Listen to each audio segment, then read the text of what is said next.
creemos de que Dios también puede usar su vida. Dios puede usar su vida. Hay momentos donde nosotros nos formamos y crecemos y estamos así como ustedes están ahí. Yo un día estuve ahí sentado también. Un día yo estuve sentado ahí como usted está, recibiendo, capacitándome, aprendiendo, teniendo esa necesidad de querer, ¿cierto? Pero un día estando ahí sentado, el Señor me llamó al corazón y me dijo que era el tiempo no solamente de recibir, sino que ahora también tenía que dar. El pastor Leonel usa una frase que me gusta mucho, y es cuando habla acerca de cuando yo doy un testimonio, dice: me preparo para el siguiente. Cuando yo doy un testimonio, me preparo para el siguiente. O sea, cuando damos un testimonio, el próximo ya viene en camino. Por eso a veces es necesario nosotros querer movernos para poder tener un testimonio. ¿Quién nos llena? Dice la palabra que abriríamos nuestra boca y el Señor la llenaría. Así dice, ¿cierto? Así dice, ¿verdad? No se trata de conocimientos elocuentes ni conocimientos deslumbrantes. No se trata de que usted pueda tener algo que contar. Si usted tiene algo que contar de Dios, eso ya es suficiente. No se trata de los sermones más grandes del mundo. Un sermón más grande del mundo no va a cambiar a una persona. La revelación de la palabra de Dios en el corazón de una persona es lo que transforma una vida. Amén. Por eso es necesario nosotros desear que la palabra que contiene un sermón se revele a mi corazón. Eso sucede cuando un sermón es muy brillante. Yo considero que es una palabra muy bien expuesta.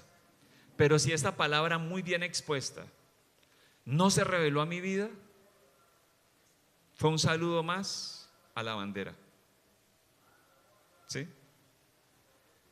No se trata de buenos sermones, no se trata de ser el mejor expositor, se trata de que usted sea una tierra fértil donde caiga la palabra de Dios y esa palabra de Dios dé un fruto. Amén. Amén. Por eso es importante que usted mire cómo está su corazón hoy para recibir la palabra de Dios.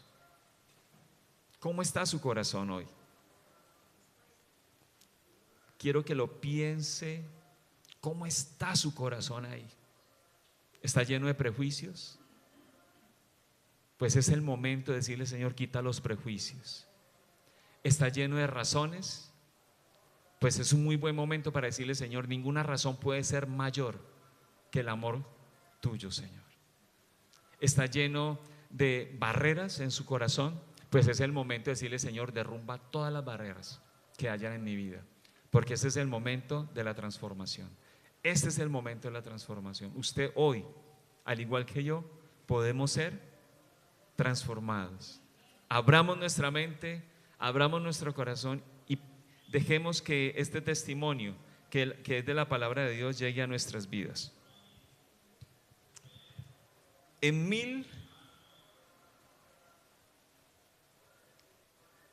1872 a 1912 voy a hablarles de un pastor, John Harper.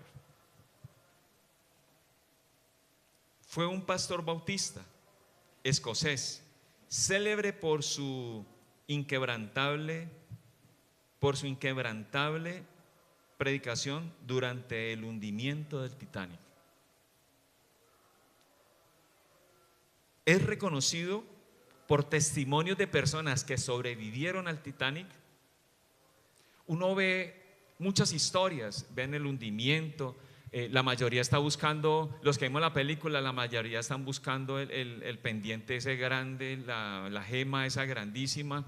Muchos han hecho inmersión para lograr encontrar esa gema, pero cuando estaba leyendo historias sobre el Titanic, porque mi hija es apasionada sobre el Titanic, entonces comencé a mirar historias, me encontré con esta historia. La historia de este predicador bautista, pastor bautista escocés, célebre por su inquebrantable predicación durante el hundimiento del Titanic. En lugar de salvarse, dedicó sus últimos momentos a predicar el evangelio y ayudar a otros pasajeros, cediendo su chaleco de salvavidas. Cuando usted puede indagar sobre este pastor, el chaleco le impedía nadar. Y mucha gente se estaba muriendo. Pero el chaleco le impedía dar brazadas porque era muy reducido el espacio por todas las personas que se tiraron al agua fría. Pero este chaleco le impedía nadar. Entonces, ¿qué hizo él? Se quitó el chaleco y comenzó a ir más rápido a predicarle la palabra a los que estaban en agonía. Muchos de los que se salvaron expresaron que había un hombre hablándoles de Jesucristo. Y de hecho, dice que, aquí dice, testigos indicaron que Harper predicó en la cubierta y tras lanzarse al agua, dice, gracias Marce, dice, compartió el evangelio con los pasajeros en el mar antes de sucumbir las aguas. Cuando se enteró de que el barco se iba a hundir, se apresuró a hablarles antes de que el barco se hundiera. Y se apresuró a hablarles de una salvación que él había encontrado. Se apresuró a hablarles de algo que él sabía que podía transformar la vida de una persona. Muchos hicieron momentos críticos y difíciles tratando de salvar su vida. Y quizás él también tuvo esa iniciativa de querer salvar su vida. Pero mientras salvaba su vida, sus últimos momentos los ocupó llevando una palabra de respuesta a muchos problemas que quizás en ese instante suscitaron. Cuando usted lee en la historia del Titanic, muchas veces se escuchan narraciones o se leen narraciones donde comienzan a mirar cuál fue el verdadero conflicto. Y el conflicto comienza a nacer por equivocaciones, por errores humanos. Pero era el momento, ¿solucionaba algo entender el error humano en ese instante? No. Pero sí, muchas personas tenían la necesidad de escuchar la palabra de Dios. Cuando una persona está delicada, cuando hay un problema, cuando hay una situación crítica en un hogar, nosotros miramos qué es lo tangencial, ¿cierto? Comenzamos a mirar lo superficial, pero pocos nos preocupamos por saber qué es lo realmente que está trayendo una mala situación, una mala reacción en el hogar. ¿Qué es lo que realmente me está llevando a tomar malas decisiones? Y siempre nosotros sacamos conclusiones, es por lo tangencial, por lo superficial. Pero debe de haber algo mucho más profundo que nos está llevando a cometer esos errores. El instante, el momento en el que este predicador, este pastor, me llena de un reto, me llena de reto en mi vida. Y es que sin pretenderlo, patinamos muchas veces en el problema. Pero él en el instante pensó en muchas cosas, pero reaccionó hacia lo que él había conocido. Conoceréis la verdad y la verdad le hará libre. Hay momentos en nuestras vidas donde nosotros necesitamos ser libres. Necesitamos ser libres. Necesitamos ser libres de esto que nos ha encerrado. De 1949 a 1960-61, recuerden que es la manera como la Unión Soviética trata de encerrar a sus coterráneos para que no sean invadidos por las corrientes occidentales. Y es donde se crea el muro de Berlín. Y me impacta cómo trataron de retener a las personas para que no se fueran los sabios de ese lugar. Entonces ellos dijeron, el problema que es que se están yendo los sabios de acá. El problema es que la gente se está emigrando. Más de 2 millones de personas emigraron y querían irse de ese lugar por todas las cosas que estaban viviendo. Pero los que dirigían, los que tenían la autoridad en ese momento, dijeron: el problema es que se están yendo los sabios, se está yendo la gente inteligente, la gente científica, se está yendo. ¿Y cómo hacemos para detener ese flagelo? Entonces crearon una barrera de más de 150 kilómetros y separaron familias enteras, porque querían solucionar el problema. Entonces lo vieron tan tangencial que dijeron: realmente el problema aquí es que la gente se está yendo, pero no se preguntaron por qué la gente se quiere ir. Y ahí es donde muchas veces vemos que necesitamos ser libres. Necesitamos ser libres, pero para ser libre necesitamos mirar lo profundo que está provocando en nuestra familia, primero en nuestra vida, segundo en nuestra familia, y segundo y tercero en nuestro entorno de ciudad, social, de ciudad, de departamento. ¿Cuál es el problema realmente? Pero queremos solucionar todas las cosas viendo lo tangencial. ¿Y sabe por qué? Porque la iglesia ha caído en un momento, y la iglesia ahora quiere construir sus buenos, hermosos y delicados templos. Pero Jesucristo, cuando vino, lo primero que me llama la atención es que Jesucristo fue a destruir barreras y a construir puentes. Recuerden ustedes que dice: yo soy el camino, la verdad y la vida. Nadie va al Padre si no es a través. Jesucristo lo dijo: nadie va a ir al Padre si no es a través de Él. Nadie va a ir al Padre. Y por esto destruyó una barrera que se había dado. Destruyó esa barrera. Cuando se destruye esa barrera, ustedes pueden ver en la internet cómo la gente allí en Alemania, cómo comenzaron a encontrarse nuevamente después de muchos años divididos, familias enteras divididas. Como cuando comenzaron a destruir ese muro de Berlín, las personas se abrazaban, las personas entendieron realmente que habían sido separadas, el sufrimiento, pero hubo necesidad de destruir una barrera. En ese momento la barrera era física. Hubo muchos muertos porque intentaban burlar esa barrera e irse. Muchos intentaron cruzar en el anonimato, haciendo túneles, muchas cosas, y murieron. Pero cuando ese muro fue destruido y ese muro cayó, inmediatamente vino la recuperación y la verdadera libertad para estas personas que habían sido liberadas de un muro físico. Pero hoy en día, así como sucedió en la iglesia primitiva, lo que ellos dijeron fue, los religiosos dijeron: encerrémonos y solamente esta salvación es para nosotros los judíos, que nadie más sino solamente los judíos, nadie más tiene derecho a esta verdad sino solamente los judíos. Y se encerraron tanto que quitaron posibilidad de que otras personas pudieran conocer la palabra de Dios.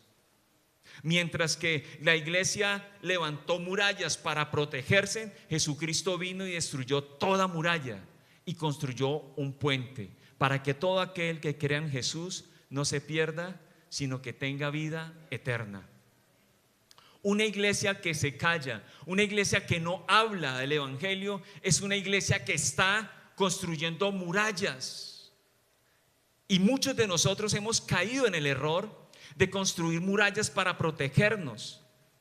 Muchos de nosotros hemos caído en el error de construir vínculos para estar aislado de las personas, porque como ya nosotros conocimos la salvación, no podemos ir a otros lugares a evangelizar y a predicar. A mí me ha pasado donde he creado murallas para no ir a predicarles a otros. Y una muralla que me tocó derribar fue la muralla del señalamiento. ¿Qué van a pensar de mí si me ven hablarle a personas de otra iglesia? ¿Qué van a pensar de mí? Y comencé a creer que yo estaba haciendo bien. Pero un día pasó algo nefasto que yo dije, yo tengo que romper esa muralla. No puedo estar más sesgado a esto, porque Jesucristo vino fue a hacer un puente. Jesucristo vino a hacer un puente que conectara entre Dios y el hombre. Pero nosotros nos hemos dedicado a conocer la palabra de Dios. Nos hemos dedicado a prepararnos. Nos hemos dedicado a conocer. Nos hemos dedicado a ver en nosotros la presencia de Dios. Y vamos por buen camino. Ahora lo que nos corresponde es poder ser ese puente que lleva a algún lugar. No sé si ustedes han ido hacia el lado de Boquerón. Hacia el lado derecho hay unos túneles. El propósito era que esos túneles conectaran con el Quindío, y comenzaron a invertir porque querían hacer esa conexión para evitar el paso por la línea.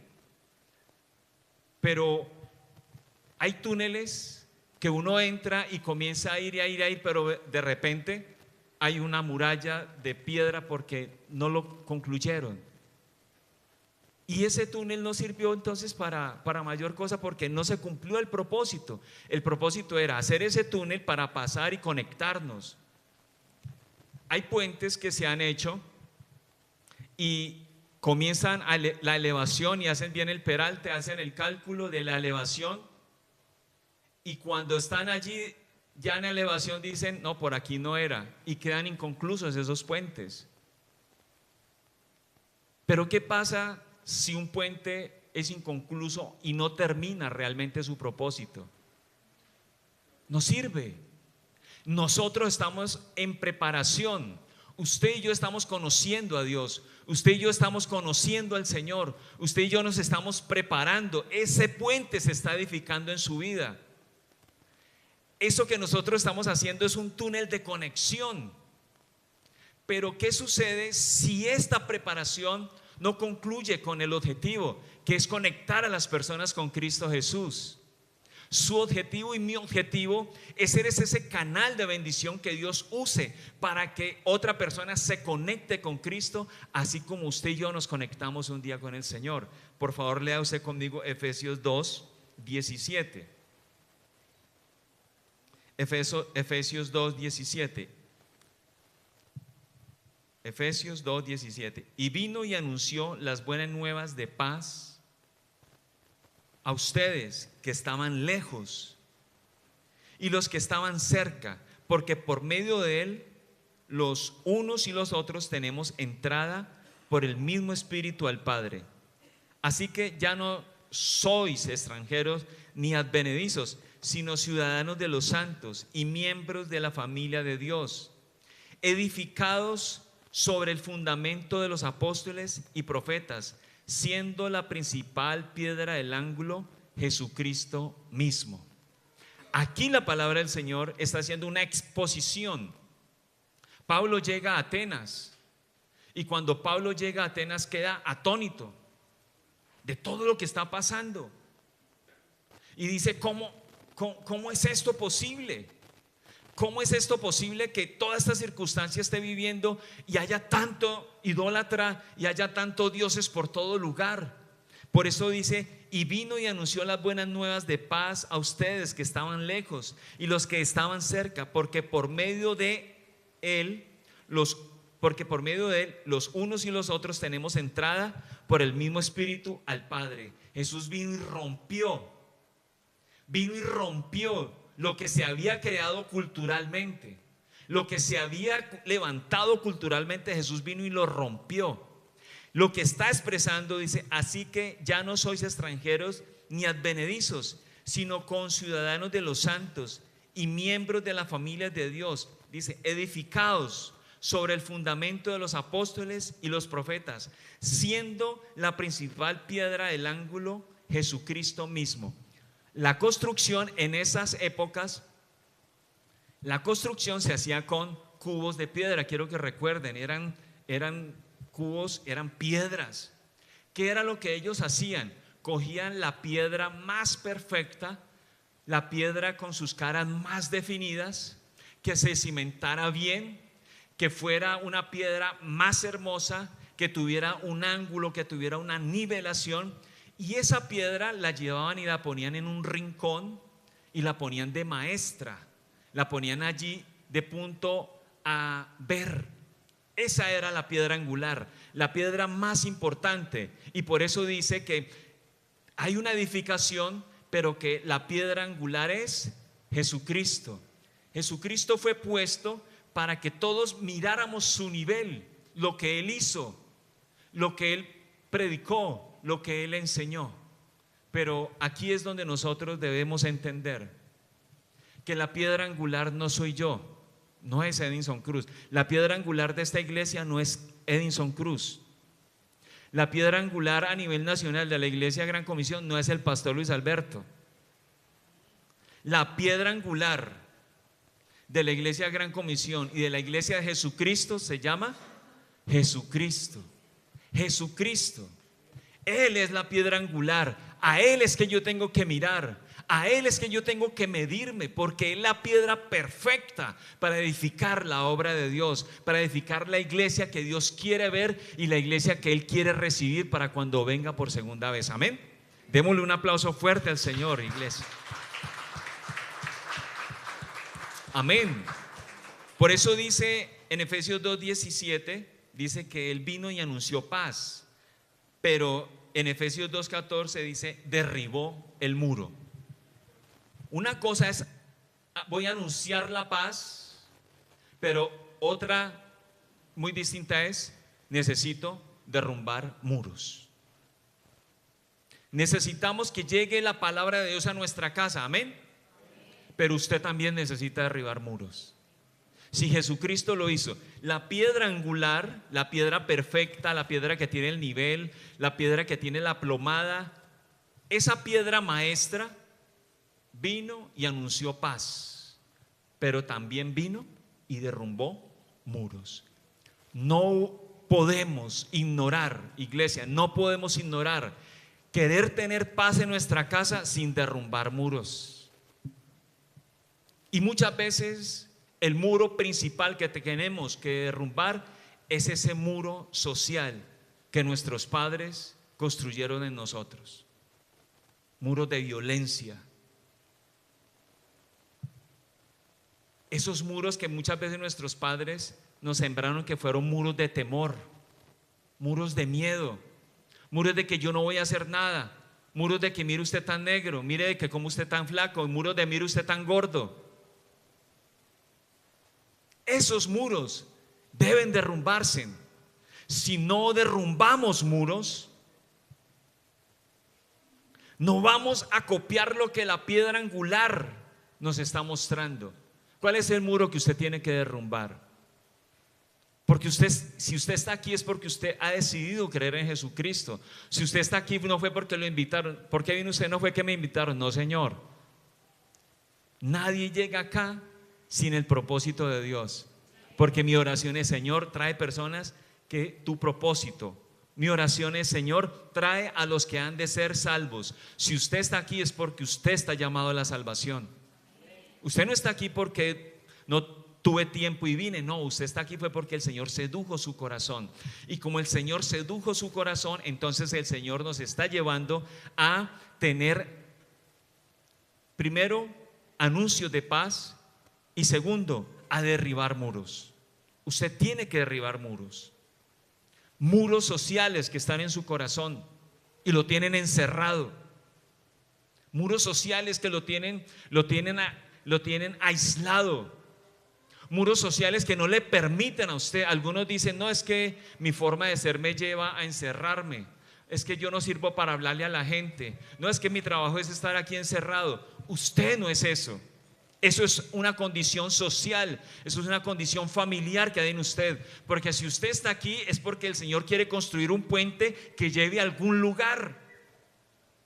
El Señor no quiere construir un puente a mitad en su vida y que no lleve para ningún destino, que sea un puente despeñadero. No, Dios no hace eso, porque la palabra del Señor dice que la obra que Él inicia, Él es fiel en completarla, en terminarla.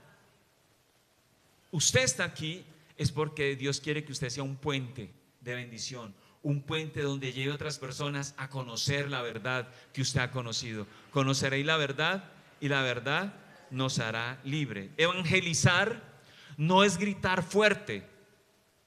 Evangelizar es levantar un puente donde hay muros. Evangelizar no es gritar fuerte. Por esto, un día mi pastor me dijo: Edison, predique, pero solo si es necesario abra la boca, hermano. Evangelizar no es gritar. Evangelizar no es gritar. Cuando yo le diga a usted, por favor, evangelice, no es que usted se pare en la esquina como hacíamos antes con un megáfono: Cristo Jesús le ama, pecador, arrepentido, generación de víboras. No. Y la predicación que nosotros hacíamos era: ¿qué tal que llegue el Señor? Si llega el Señor ahora, usted se va a ir para el infierno, y el infierno es candela, el infierno. Y comenzaba la gente. ¿Cuántos nos querían escuchar? Nadie, hermano. Pero cuando cambiamos la dinámica, que no era gritar, sino que la dinámica simplemente era hablar de lo que Cristo Jesús hizo en la cruz, y el Espíritu Santo traería sobre ellos arrepentimiento. ¿Sabía usted que Cristo Jesús murió en la cruz para pagar todas sus deudas? Entonces, evangelizar es diseñar caminos para traer a las personas a la salvación. Eso es. Pero luego cometimos el otro error: vaya a la iglesia y el Señor le da el trabajito. Vaya a la iglesia y el Señor le arregla el matrimonio. Vaya a la iglesia y el Señor le va a traer, vea, plata le va a traer el Señor. Y después de pasar a la condenación eterna, pasamos al que venga, haga usted lo que quiera, sea usted lo que es, aquí no hay nada que hacer, mijo, tranquilo, vaya. Y pasamos de un lado al otro. Tampoco eso es evangelizar. Evangelizar es construir un puente donde hay muros. Evangelizar es llevar a la persona a que pueda tener un encuentro con Dios. Y por eso es importante que usted se sienta partícipe de lo que Dios quiere hacer en su familia y en su vida.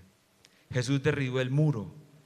Evangelizar es desactivar hostilidades. Evangelizar es desactivar hostilidades, pensamientos negativos. Dígame si la gente no está llena de prejuicios y pensamientos negativos. Donde usted vaya, la gente está predispuesta. La gente está llena de que no, una vez yo fui a una iglesia y eso me pegaron una tumbada, hermano, impresionante. La gente está llena de hostilidades, de cosas negativas. Y a esto nos ha llamado el Señor. El Señor nos ha llamado a ir a romper esos pensamientos con los cuales la gente no quiere venir al evangelio. La gente no quiere venir a las iglesias. La gente no quiere comprometerse con Dios. ¿Por qué? Porque es que yo me acuerdo una vez, un pastor se voló y se llevó toda la plata y nos dejó viendo un chispero. Y se encuentra uno con más hostilidad. Yo recuerdo una vez un pastor quiso meter toda la gente en una cadena y eso perdió la gente. Eso son hostilidades. Sí pasó, la gente no se inventa las cosas, porque eso sí pasó. Sí pasa. Pero el Señor nos lleva a derribar esas hostilidades. Amén.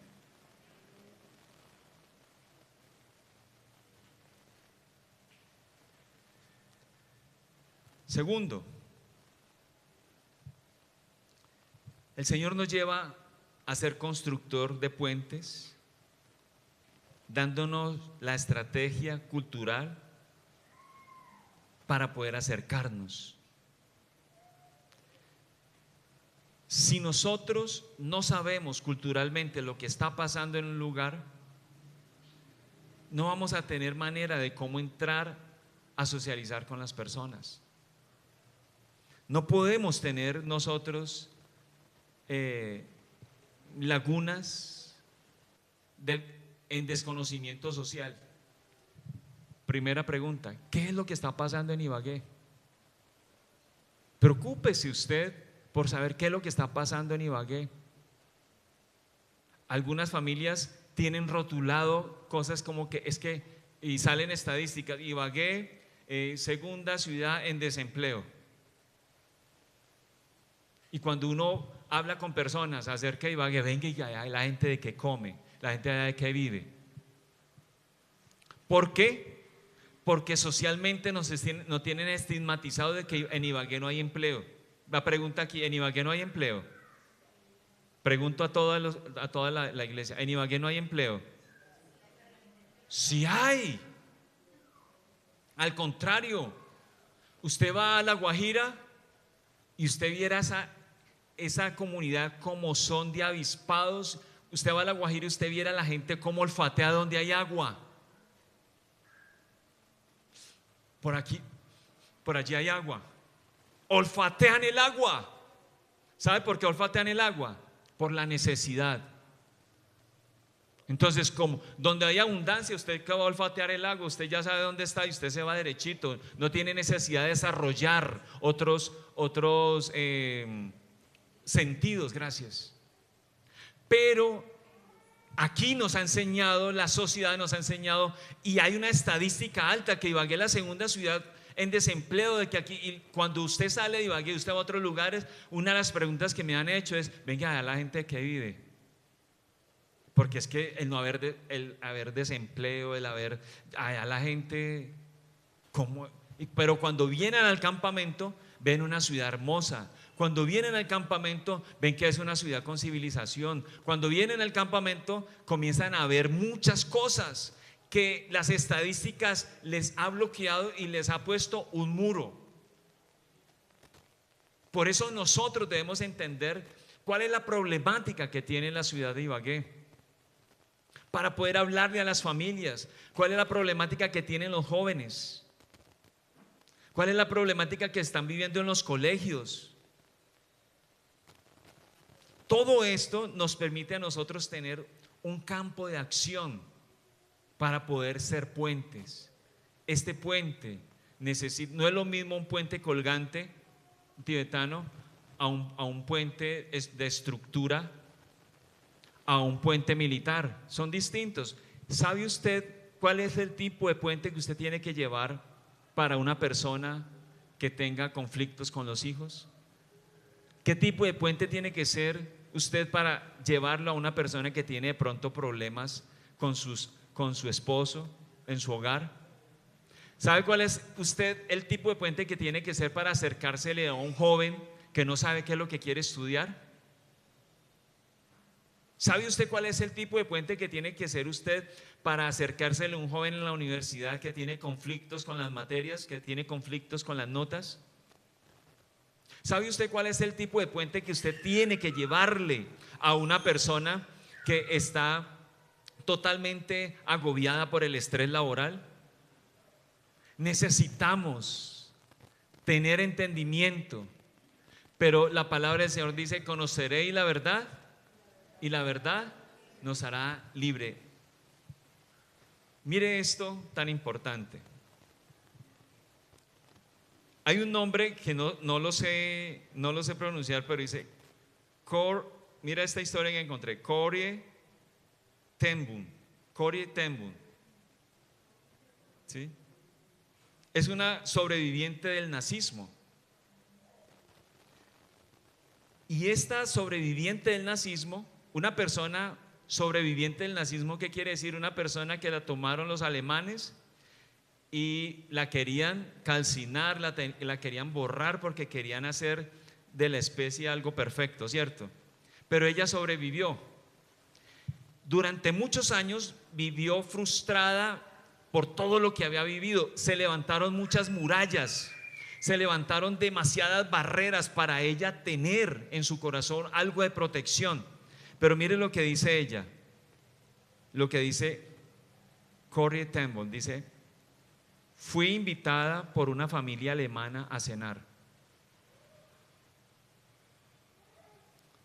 Ella confesó: Cuando me invitaron a cenar y cuando me senté en esa mesa a compartir sus alimentos, esa mesa fue más poderosa que 1000 sermones, porque en esa mesa aprendí que el amor vence el odio.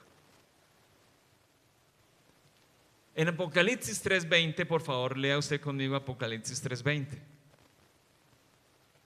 En Apocalipsis 3:20 dice: he aquí, yo estoy a la puerta y llamo. ¿Qué más dice? Si alguno oye mi voz y abre la puerta, yo entraré en él, cenaré con él y él conmigo. Esta palabra fue dada ¿para quién? ¿Para los pecadores? ¿Para todos? Fue dada para la iglesia. Los que decían que eran santos, que eran escogidos, que eran... El Señor les dice: yo estoy a la puerta y llamo. Si alguno oye mi voz y abre la puerta, yo entraré en él, cenaré con él y él conmigo. Estaba haciendo referencia de una cena. La cena significaba aceptación. La cena significaba que se vinculaba, que se relacionaba. Por eso esta mujer aquí está diciendo: en medio de esta cena entendí que el amor vence el odio.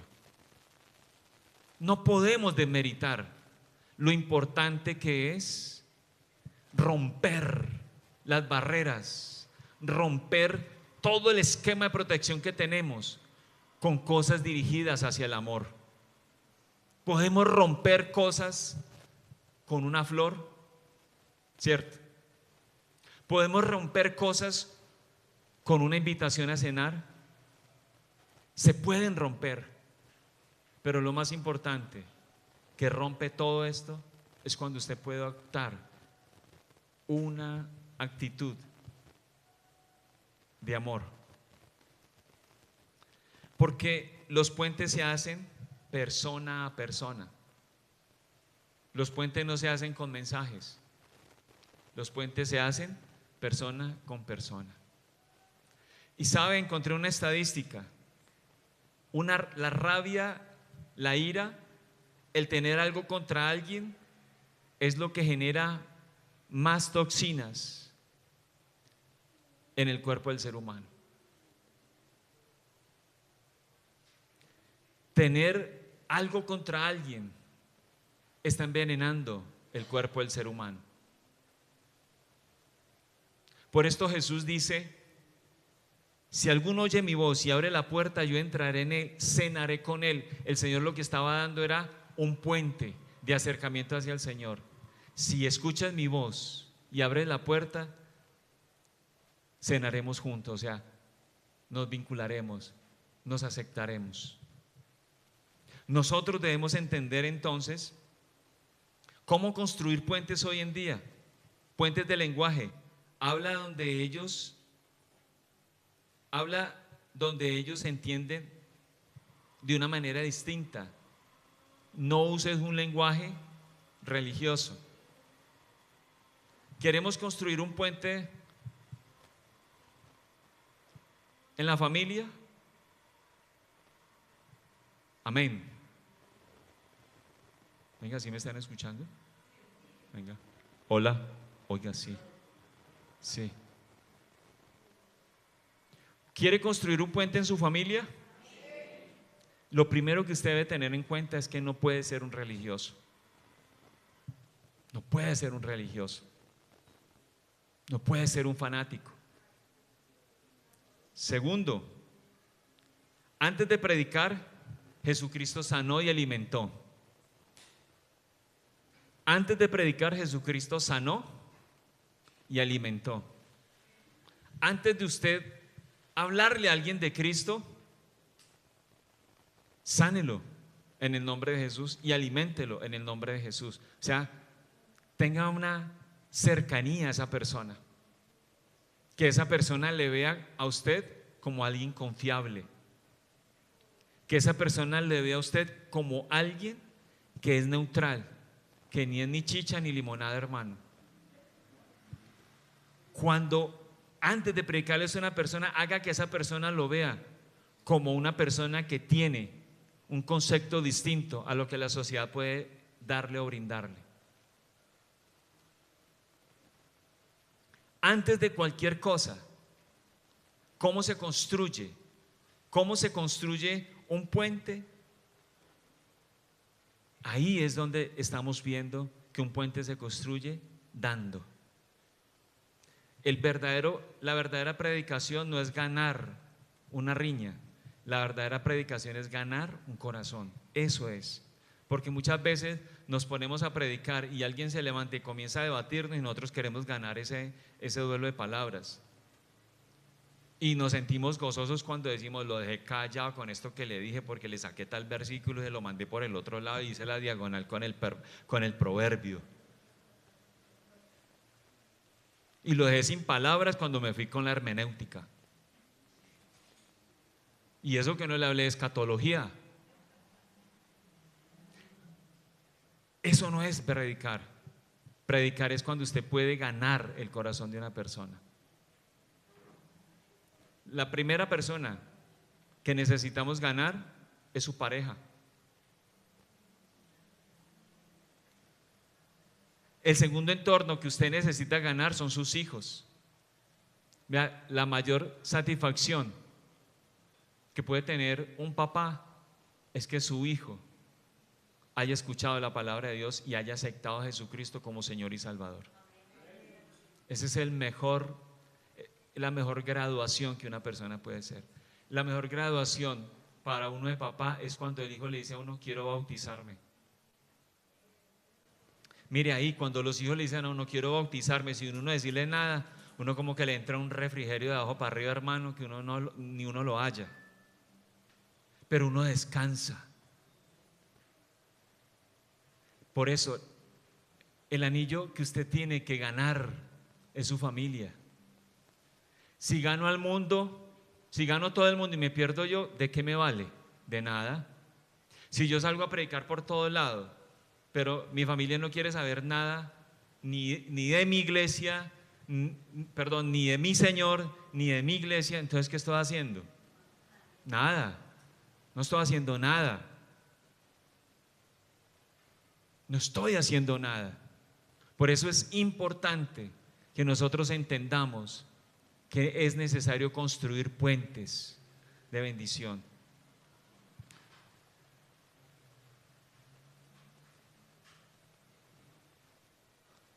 Puentes de consistencia. No basta solamente un mensaje, el puente se sostiene por constancia y no por emociones. Yo aquí tengo que hablar, perdóneme que hable de alguien, perdóneme, todos ustedes son valiosos, pero tengo que hablar de alguien. Ismaelito, puente de consistencia. Predicador, puente de consistencia. Y predica, y predica, y predica, y predica, y predica, y predica, y predica. Y es constante. Y le dicen no, y él da una vueltica y vuelve y predica. Pastor, pero es que me dijeron que no, pero yo voy a seguir, ¿no es cierto? Y yo: sí, Maelito, sigamos, sigamos, sigamos. Pero yo sé que usted también predica. Pero quiero animarle a usted para que usted sea un puente, para que usted sea esa persona que Dios puede usar. Es necesario que nosotros tomemos el ejemplo de ese predicador John con el que inicié este sermón, que entregó su chaleco porque ese chaleco no le permitía nadar entre las personas. Tenemos que quitarnos, derrumbar muchas barreras que tenemos nosotros. Mientras nosotros construimos barreras para protegernos, Jesucristo destruye y construye puentes para alcanzar. Eso fue lo que impactó a la iglesia en época de Jesucristo. Lo que impactó a la iglesia en época de Jesucristo fue que Jesucristo vino a tener un puente de conexión para que la gente tuviera facilidad de acercarse al Señor. Es necesario entonces nosotros Es necesario que nosotros podamos entender que podemos ser instrumentos de salvación. Usted puede ser un instrumento de salvación para la actividad que vamos a hacer ahora el 30. El 30 vamos a hacer una actividad. Y lo que vamos a hacer en esa actividad, ya lo hablamos acá, se dijo acá y vuelvo y se lo repito. El 30 vamos a hacer una actividad donde usted va a poder invitar a una persona. Sea ese puente, no se quede a mitad de camino, sea el puente para que esa persona pueda venir y pueda recibir y pueda entender que vamos a compartir una mesa, así como dijo Coren, que una mesa rompió y fue más fuerte que el odio, el amor. Sea usted ese instrumento que Dios va a usar para una persona que quizás necesita escuchar a Dios. Traiga a su corazón y a su vida la necesidad de ser un instrumento de Dios. Y comience a orar. Hace 8 días hablamos y dijimos, comience usted a pedirle, Señor, ¿quién debe venir, Señor? ¿A quién debo invitar, Señor? La idea no es hacer la actividad. La idea es dar en el punto con la actividad. La idea es que cada uno de los que estamos aquí, de los que estamos en la iglesia, nos multipliquemos. No puede existir en nosotros esa actitud de silencio, porque si hacemos silencio, estamos nosotros deteniendo algo que quizás Dios quiere hacer a través de su vida. Dios muy probablemente quiere hacer algo a través de su vida para un hermano, para una hermana. Dios quiere hacer algo para de pronto un amigo que esté pasando por una circunstancia difícil. Pero es necesario que hagamos las cosas intencionalmente. Y este mes estamos hablando de que no podemos ser una iglesia que calla, no podemos ser una iglesia silenciosa. Tenemos que ser una iglesia que habla, porque cuando una iglesia habla, entonces pondrá en alto el nombre de Jesucristo y pondremos la piedra angular como la muestra que todos necesitamos para poder llegar a un buen fin. Amén. Oremos y démosle gracias al Señor. Antes quiero decirle esto: una ciudad sin puente colapsa, se encierra. Una ciudad sin puentes se encierra. Una iglesia sin puentes nos estancamos, pero un pastor sin puentes queda solo. Por eso mi oración en mi corazón es que usted pueda ser tocado por el Espíritu Santo. Oremos y démosle gracias a Dios. Padre, te damos gracias por tu palabra que es viva y es eficaz. Te damos gracias en esta mañana, Señor. Damos gracias porque tú eres bueno y tú eres fiel. Te damos gracias, Señor, porque has puesto en nosotros, has puesto en nuestro corazón y has puesto en nuestras familias el deseo y el anhelo de conocerte, Señor. Revela tu palabra a nuestro corazón y a nuestras vidas. Revela tu palabra a nuestro corazón, Señor. Que tu palabra sea revelada a nuestras vidas. Que tu palabra sea revelada a nuestro corazón, para que esta palabra revelada pueda traer un fruto, Señor. Para que todos los que nos rodean vean el reflejo tuyo, Señor. El fin de todo discurso es que Cristo Jesús sea confesado como Señor y Salvador. Y esa es la salvación. La salvación es que Cristo Jesús, la salvación es que Cristo Jesús murió en la cruz y se entregó en la cruz para pagar todas nuestras deudas. Y todas nuestras deudas fueron pagas en Cristo Jesús. Ya no debemos nada en Cristo Jesús, todo fue pago. Por eso hoy en día podemos ser libres.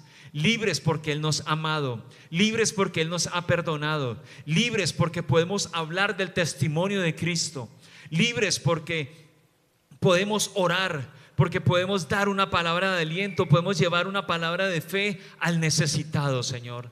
Llénanos con tu presencia, llénanos con tu amor, Señor. Permítenos ser ese instrumento de salvación para que personas lleguen más a ti, Señor, para que personas puedan llegar a tu palabra. El fundamento de la iglesia es Cristo Jesús. El fundamento de la iglesia no es un hombre, el fundamento de la iglesia es el Hijo de Dios. Porque todo aquel que crea en Jesús no se va a perder y tendrá vida eterna. Oramos, Señor, por nuestros familiares. Oramos, Señor, por nuestro hogar. Oramos por nuestros hijos. Oramos, Señor, por todas las personas que necesitan de tu palabra. Oramos por esa persona necesitada, por esa persona que está angustiada. Oramos por esa persona que está enferma. Oramos por esa persona que está luchando por un quebranto de salud, y declaramos en el nombre de Jesús de Nazaret que tu palabra traerá revelación, tu palabra traerá transformación, y esa transformación llenará un corazón de vida, porque la palabra de Dios es viva y es eficaz. Que tu palabra llegue a lo más profundo de los corazones. Háblanos hoy, Señor, y permítenos tener claridad en tu propósito en nuestros corazones, Señor. Oramos por esta ciudad, oramos por este departamento, oramos por esta Colombia, Señor. Oramos, Señor, para que tu palabra sea el fundamento y sea el escudo de la iglesia, Señor.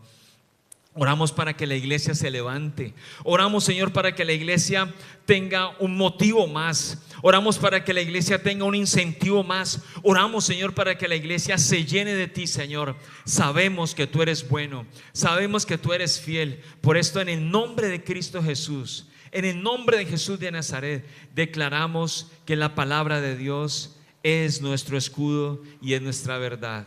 Padre, toma esta semana, Señor. Que esta semana sea una semana de bendición. Que esta semana sea una semana de guía, de dirección. Que esta semana tu iglesia pueda ver, Señor, lo que tú tienes preparada para ella.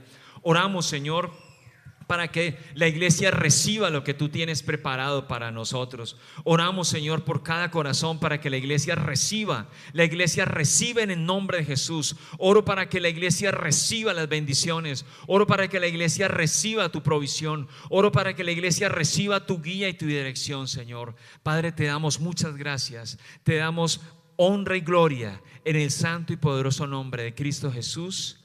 Amén, amén y amén.